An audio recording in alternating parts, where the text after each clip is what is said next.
হরে কৃষ্ণ। শ্রীল জয়পতাকা স্বামী মহারাজের হাসপাতালের ১০ম তলার জীবন। অতিশয় প্রযত্ন বিভাগে কিছুদিন কাটাবার পর একজন ডাক্তার এসে আমাকে বললেন যে আমি সংকটপূর্ণ অবস্থা অতিক্রম করেছি, কাজেই অপারেশন উত্তর চিকিৎসার জন্য আমাকে হাসপাতালের স্বাভাবিক বিভাগে স্থানান্তরের পূর্বে আমি পুরোপুরি উপলব্ধি করতে পারি না যে হাসপাতালের অতিশয় প্রযত্ন বিভাগে রোগীদের প্রতি ঠিক কী রকম অতিশয় যত্ন নেওয়া হয়। এই বিভাগে ডাক্তাররা আমাকে অনবরত পর্যবেক্ষণ করতেন এবং চিকিৎসাকর্মীরা আমার যত্ন নিতেন। আমাকে স্থানান্তরের পরের দিনটি আমার মনে পড়ে। সুবিন্যস্ত করা প্রয়োজন এমন কিছু জিনিস টেবিলের উপর ছিল। অতএব আমি কর্তব্যরত সেবিকাকে ডাকি এবং এই কাজটা করার জন্য তাকে অনুরোধ করি।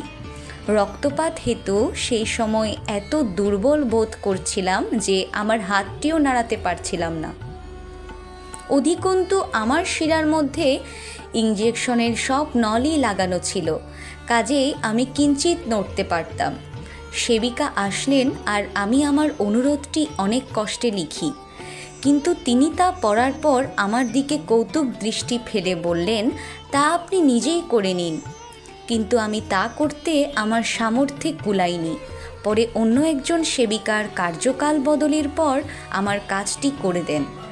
তখন আমি উপলব্ধি করলাম যে সেবিকাদের প্রকৃতিও ভিন্ন ভিন্ন এবং তাদের কেউ কেউ হরে কৃষ্ণ নেতাদের প্রতি তাদের অপছন্দ লুকায়নি। বিশেষ করে প্রতিকূল সেবিকাটি সবসময় আমাকে জব্দ করত। যখন তা কার্যকর হতো না তখন সে আমার বিরুদ্ধে মিথ্যা অভিযোগ করত। একবার রাত্রিকালে কর্তব্যরত ডাক্তারের নিকট সে অভিযোগ করে যে অ্যাসপাইরেটর যন্ত্রটি আমার রুম থেকে বের করে দেয়া হোক। অ্যাসপাইরেটর যন্ত্রটি হলো একটা বায়ুশূন্য শোষক যন্ত্র, যা রক্ত, শ্লেষা ও কফ জাতীয় নিঃসারিত পদার্থ আমার শ্বাসনালীতে জমে থাকত তা শোষণ করে বের করে দিত। সেবিকাটি বলল যে রোগীদের তা ব্যবহার করা উচিত নয়, কিন্তু ডাক্তারটি বন্ধুসুলভ ছিলেন এবং তিনি আমার অপারেশনের সময়ও ছিলেন।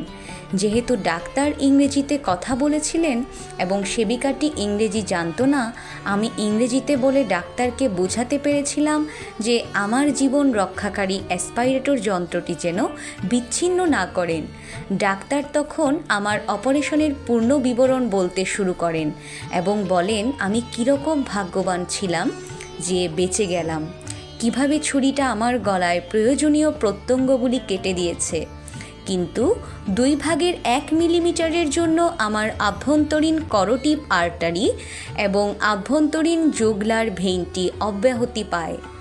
আর একবার সেই বৈরী সেবিকাটি রাত্রিকালীন কর্মে রত ছিল, যখন আমি প্রায় সেরে উঠেছি। ডাক্তার আমাকে বলেছিলেন হাঁটবার জন্য, অন্যথায় ক্ষত হওয়ার ঝুঁকি বহন করতে হবে।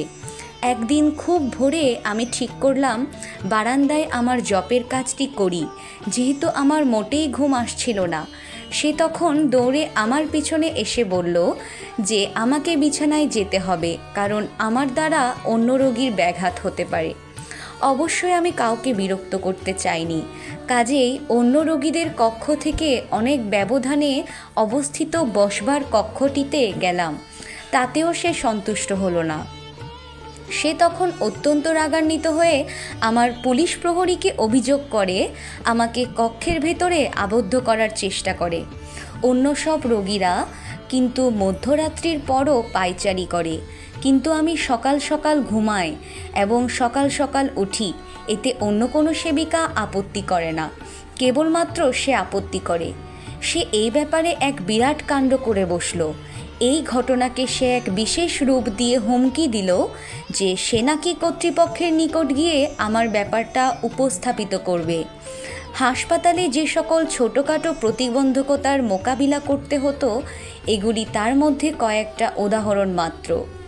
আমি ভেবে দেখলাম শ্রীধাম মায়াপুরে বৈদিককার নির্মাণকালে ভক্তদের চিকিৎসার জন্য একটি কৃষ্ণ ভাবনামৃত হাসপাতাল করতে পারলে অতি উত্তম কাজ হবে।